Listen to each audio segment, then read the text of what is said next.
அஸ்ஸலாமு அலைக்கும். அப்துல் ரஹீம் அவர்கள் எழுதிய நபிகள் நாயகம் வரலாறு, தலைப்பு 15, அகழ் போர்.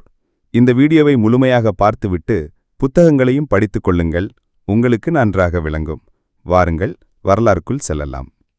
கைவரில் குடியேறிய யூதங்களா முஸ்லிம்கள் மேல் பழிக்கு பழி வாங்கணும், அவர்களையே கருவறுத்து விடணும் என்று கடும் வன்மம் கொண்டிருந்தாங்க.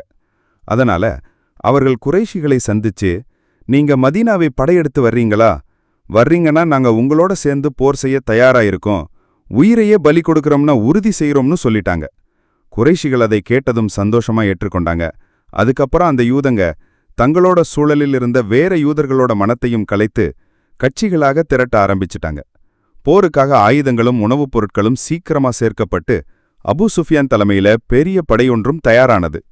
24,000 பேரோட படை மதீனாவை நோக்கி நகர ஆரம்பிச்சது.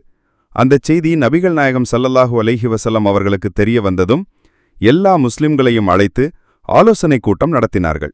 அப்போ சல்மான் பார்சி என்னும் பாரசீக முஸ்லிம் எழுந்து, எதிரிகள் மிகப்பெரிய படையாக வந்து கொண்டிருக்கிறாங்க, அவர்களோட நேராக நிக்கி போராடுறது புத்திசாலித்தனம் கிடையாது, அதுக்கு பதிலா அகழ் வெட்டி அதை அரணாக கொண்டு போராடுவோம், அதுவே நல்ல யோசனைன்னு சொன்னாரு. அந்த யோசனை அரபுகளுக்கு புதுசா இருந்தாலும் நபிகள் நாயகத்தவர்களுக்கு ரொம்ப பிடிச்சது. உடனே சரின்னு ஒப்புக்கொண்டாங்க. மதீனாவின் 3 பக்கங்களும் ஏற்கனவே கோட்டைகளால சூழப்பட்டிருந்தது. வடக்கு பக்கம் மட்டும் திறந்த வாசலாக இருந்தது. அதனால அங்கே அகழ் வெட்ட முடிவு செய்தாங்க. நபிகள் நாயகம் ஸல்லல்லாஹு அலைஹி வஸல்லம் அவர்கள் தாமே 3000 முஸ்லிம்களோட சேர்ந்து அந்த இடத்துக்கு போனாங்க. எவ்வளவு நீளம், அகலம், ஆழம் இருக்கணும்னு எல்லைக்கோடுகளையும் அவர் தாமே கிழித்து காட்டினார்கள். 10 கஜம் நீளமும் 5 கஜம் ஆழமும் உள்ள அகலை 10 பேர் சேர்ந்து வெட்டணும்னு கட்டளையிட்டார்கள். அதோடு நபிகள் நாயகத்தவர்கள் தாமும் மண் வெட்டினார்கள், மண் சுமந்தார்கள். வேலை செய்யும்போதே தோழர்கள் பாடினார்கள், இறைவா, உன்னோட அருள் எங்கள் மீது இல்லனா நாங்க நேர்வழியில் நடந்திருக்க மாட்டோம், உன்னை வணங்கவும் மாட்டோம். இறைவா, எங்கள் மீது உன்னோட அருளை மென்மேலும் பொழிய வையா, பகைவர்களுக்கு முன்னாடி எங்களை உறுதியா நிற்க வையான்னு பாடிக்கிட்டே இருக்காங்க. அவர்கள் பாடிக்கொண்டே வேலை வேகமா நடந்து கொண்டிருந்தது. இன்னொரு பக்கத்துல பெரிய பாறை ஒன்று வேலைக்கு தடையா இருந்தது. முஸ்லிம்கள் எவ்வளவோ அடிச்சாலும் உடைக்க முடியல. நபிகள் நாயகம் ஸல்லல்லாஹு அலைஹி வஸல்லம் அவர்கள் அங்கே வந்து கோடரியால் ஒருமுறை அடித்தார்கள். உடனே பாறை பிளந்து அனற்பொறி பளிச்சிட்டது. அல்லாஹு அக்பர்னு உரத்த குரல்ல சொன்னாங்க. தோழர்களும் அதே மாதிரி முழங்கினார்கள். அப்புறம் அவரு, சிரியா நாட்டின் திறவுகோல் எனக்கு தரப்பட்டதுன்னு சொன்னாங்க. மறுபடியும் அடித்தார்கள். இன்னும் பெருசா பிளந்து ஒளி பளிச்சிட, பாரசீக நாட்டின் திறவுகோல் எனக்கு தரப்பட்டதுன்னு சொன்னாங்க. 3வது முறை அடிக்கும்போது, ஏமன் நாட்டின் திறவுகோல் எனக்கு தரப்பட்டதுன்னு சொன்னாங்க. பிறகு சிரிய பேரரசரின் அரண்மனை, பாரசீக மன்னரின் மணிமாடம், ஏமன் தலைநகரின் கொலுமண்டபம் எல்லாம் என் கண்முன்னே பளிச்சிட்டது. சீக்கிரமே இவை முஸ்லிம்களோட வசம் வரும்னு நபிகள் நாயகம் முன்னறிவிப்பு சொன்னாங்க. இந்த செய்தி கேட்ட முஸ்லிம்கள் எல்லாரும் ரொம்ப மகிழ்ச்சி அடைஞ்சாங்க. 20 நாளில் அகழ் வெட்டி முடிச்சு அதை முன்புற கேடயமாக்கி பின்புறத்தில் குன்றை அரணாக வைத்து படையை அணிவகுத்தார்கள். பெண்களையும் குழந்தைகளையும் கோட்டைகளுக்குள் அனுப்பினார்கள். பின்னர் அபூ சுஃபியானின் படை மதீனாவை நோக்கி நெருங்கியது. புழுது மேகம் எங்கும் எழுந்தது. ஆயிரக்கணக்கான தலைகள் மதீனாவை நோக்கி நகரும் காட்சி. வாள்கள், ஈட்டிகள் சூரிய ஒளியில் மின்னிய வண்ணம் கடலோசை எழுப்பின. அவர்கள், இன்று முகமது நம்மோட போருக்கு வரமாட்டார் போல, இன்றே அவரோட முடிவு நாள்னு சொல்லிக்கொண்டு மகிழ்ந்தாங்க. ஆனால் எதிரே ஒரு அகழ். அதை பார்த்ததும் எல்லாரும் மொத்தமா திணறி போனாங்க. அதுவரை இப்படி ஒன்றையும் பார்த்ததில்லை. உடனே அவர்களோட மனம் சலித்து பயந்து விட்டது. இதற்கிடையில் பனு குறைலா என்னும் யூத கூட்டம் நபியோட உடன்பாட்டை தூக்கி எறிந்து விட்டது. அவர்கள், முகமது யார், நாங்கள் உடன்பாடு செய்ததே இல்லைன்னு பொய் சொல்ல. தூதர்கள் ரொம்ப கோபப்பட்டாங்க. இவ்வித துரோகம் பகை நடுவிலேயே நபிகள் நாயகம் பெரிய மலை போல அமைதியுடன் நின்றார்கள். படைவீரர்களை அகலை பக்கமாக அணிவகுத்து எதிரிகள் தாண்ட முயற்சித்தால் அம்புமலை பொழியச் சொன்னாங்க. இப்போ கடுமையான போர் மூண்டிருக்குது. முஸ்லீம்களை அகலுக்கு இப்பால் இழுக்க எதிரிகள் நிறைய முயற்சி பண்ணினாங்க. ஆனா பழியல. அதனால நேரடியாக அகல தாண்டி போக முயற்சி பண்ணினாங்க. எவங்க அகல தாண்ட அடியெடுத்து வைத்ததோ உடனே முஸ்லீம்களின் அம்புகள் அவர்களோட தலைகளை பறிக்க ஆரம்பிச்சிடுச்சு. மதீனா அப்போ வெண்கல கோட்டையாக திகழ்ந்தது, வெல்ல முடியாததாக. அந்த படையெடுப்புல கலந்திருந்த கூட்டங்கள் எல்லாம் மெதுவா மன உடைய ஆரம்பிச்சிடுச்சு. ஒரே நாள்ல போரை முடிச்சிடுவோம், கொள்ளையடிச்சு செல்வோன்னு பெருமிதமா வந்தவங்க இப்போ நாட்கள், வாரங்கள், மாதங்கள் ஆகியும் போர்ல சிக்கிக் கொண்டாங்க. பயன், அவர்களோட மனக்கோட்டைகள் எல்லாம் இடிந்து விழுந்துடுச்சு. தலைவர்கள், முஸ்லீம்களிடம் சாப்பாடு குறைவா இருக்கு, விரைவில் சரணடைந்து விடுவாங்கன்னு சொல்லி கூட்டத்தை காத்திருக்க வைத்தாங்க. ஆனா நாட்கள் நாளாகும் அவர்களோட ஆவலை சிதறடித்து கொண்டே போச்சு. முற்றுகை நீடிச்சு கொண்டே இருந்தது. கடுமையான குளிரும் பசி சோர்வும் எல்லாரையும் தள்ளாட வச்சது. முஸ்லிம்களிடம் சாப்பாடு குறைஞ்சிட்டு வந்தது. எச்சரிக்கையோடு இரவு பகல் கண் விழித்திருப்பது அவசியமா இருந்தது. இப்போ இந்தச் சூழல அப்துல்லா இப்னு உபையும் அவனோட நண்பர்கள் தங்களுக்கு சாதகமா பயன்படுத்திக்கிட்டாங்க. எங்க வீடுகள் காவல் இல்லாம இருக்குன்னு சொல்லிக்கிட்டு போர் அணிய விட்டு தப்பிச்சு போனாங்க. ஆனா உண்மையான முஸ்லீம்கள் அவங்க பசி பட்டினியோடு இருந்தாலும் எஃகு நெஞ்சத்தோட போராடினாங்க.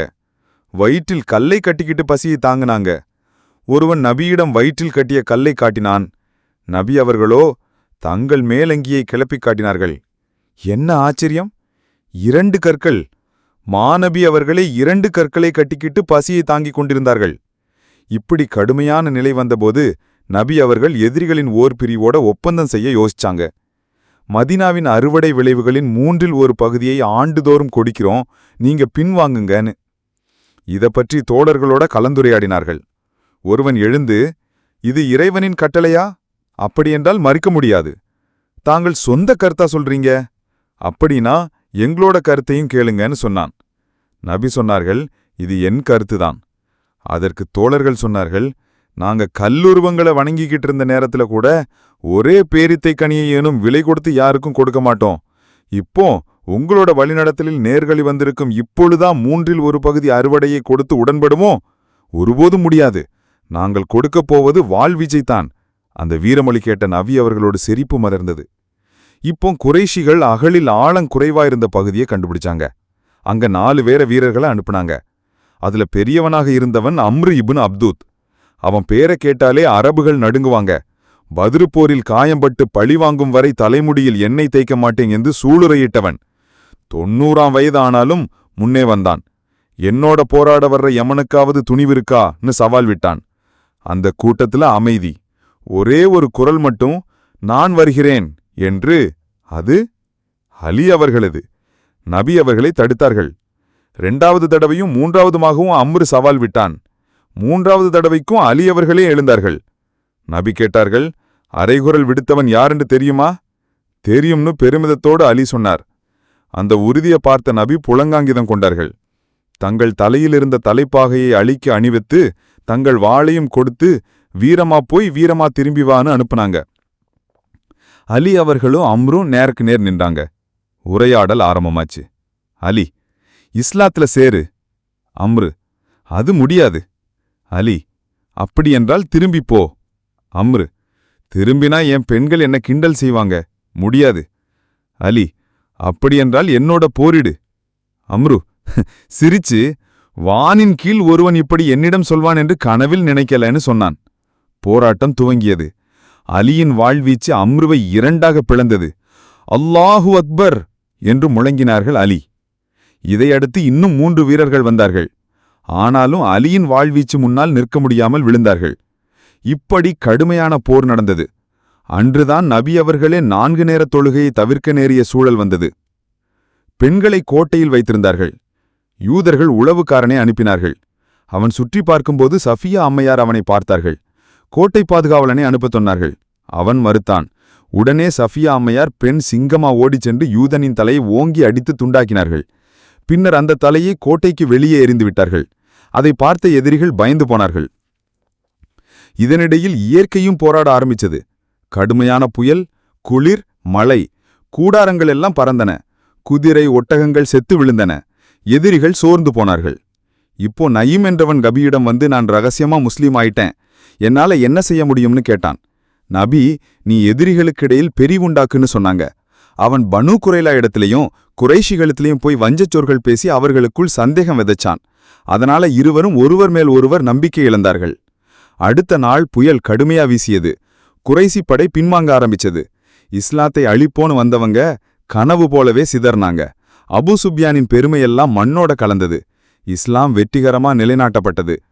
பிறகு பனு குரேலா யூதர்கள் மீது முற்றுகை நடத்தப்பட்டது. இறுதியில் சாத் இப்னு முஆத் அவர்களிடம் தீர்ப்பு கேட்டார்கள்.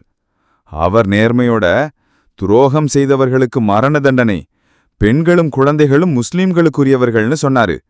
அதன்படி 400 பேரின் தண்டனை நிறைவேற்றப்பட்டது. அதே வருடத்தில் நபி அவர்கள் சைனபை மணந்தார்கள். அதைக் கண்டு நயவஞ்சகர்கள் கூக்குரல் போட்டார்கள். இறைவனே தானே வசனமருளி அவர்களை அடக்கினான். முஹம்மது உங்களில் எவருக்கும் தகப்பன் அல்ல, அவர் அல்லாவின் தூதரும் இறுதி நபியும்தான். அதன்பின் பெண்களுக்கு மறைவு சட்டமும் பேசும் முறையிலும் இறைவனிடமிருந்து கட்டளை இறங்கியது.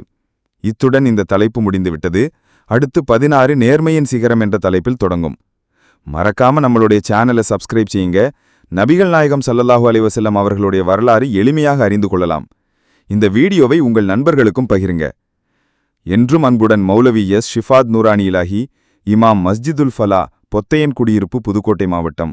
துணை செயலாளர், கடற்கரை வட்டார ஜமாத்துல் உலமா சபை.